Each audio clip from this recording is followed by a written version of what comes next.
My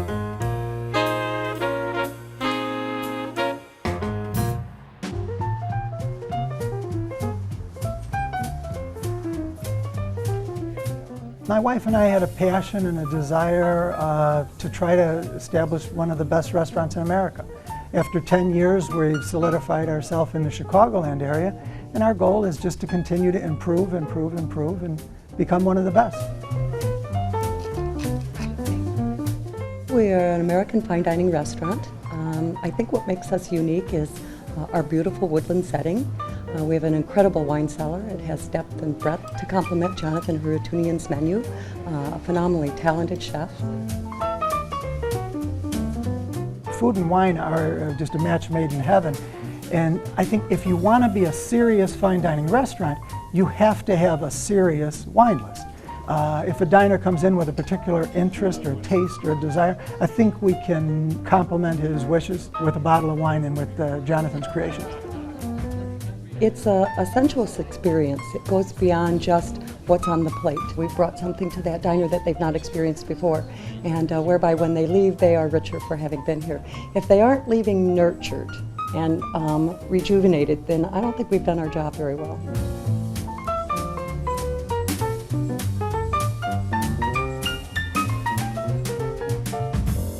So Keith, you say that Courtright is as fine as a restaurant as there is in all of Chicago. Tell us why you chose it.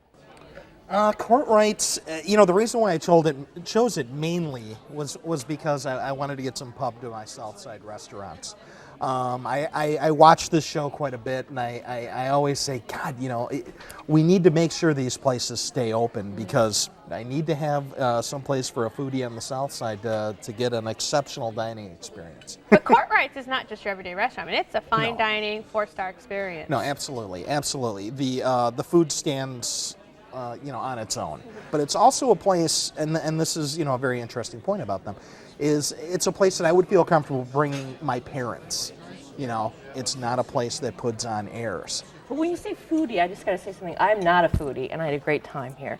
I don't think it has a kind of snobby, we're better than you, we know how to discuss certain, specific herbs and ways. I don't think it was necessarily a foodie place as much as it was an environment that kind of promoted a sort of elegant dining experience to all levels of diners, which I thought was really neat, Keith. It wasn't snobby. I would agree with you. It's very approachable. Yes. Yeah. We were actually very pleasantly surprised with how friendly the people were, and the quality of the service was truly outstanding.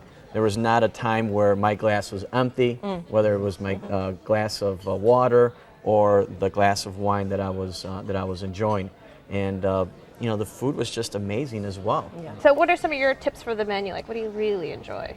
I could eat the lamb for breakfast, lunch, and dinner every day for the rest of my life and be happy. I never thought about doing lamb for breakfast. It doesn't matter.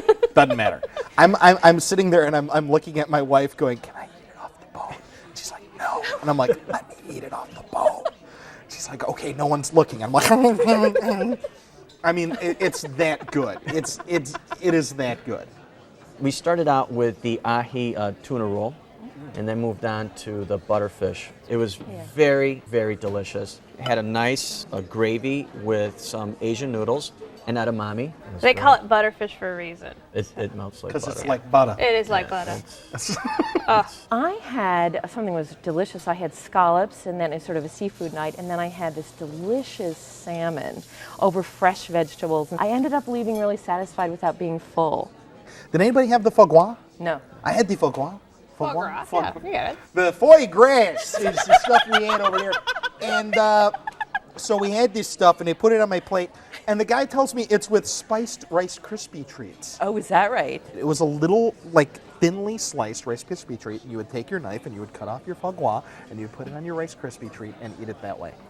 And it was awesome. It was good. Oh, well, I would imagine you have the softness of the foie gras with the crunchiness of the Rice Krispie treat. And there was marshmallow. I mean, it was literally a Rice Krispie treat. I convinced my wife to order the chocolate cake with the ice cream, and I chose the creme brulee. and the creme brulee was exquisite. I was on a date, and my date said to me, you know, I want to look good in front of you, but I don't know anything about wine. There was a kind of nice communication between the sommelier and the server, and they let us try lots of different kinds of wines. In my years of being a sommelier, it's almost as if you have to be able to ask a question in a way that you make the person look good, because it is, of course, a dining experience. And, you know, if a sommelier makes you feel stupid, I mean, obviously that greatly takes away from the dining experience. Yes. One thing I have to say, wait, Keith, is the menu is a little confusing. Now, this is just something, just a little tip. Here's again the decision about you go for fine dining, but you want it to be accessible.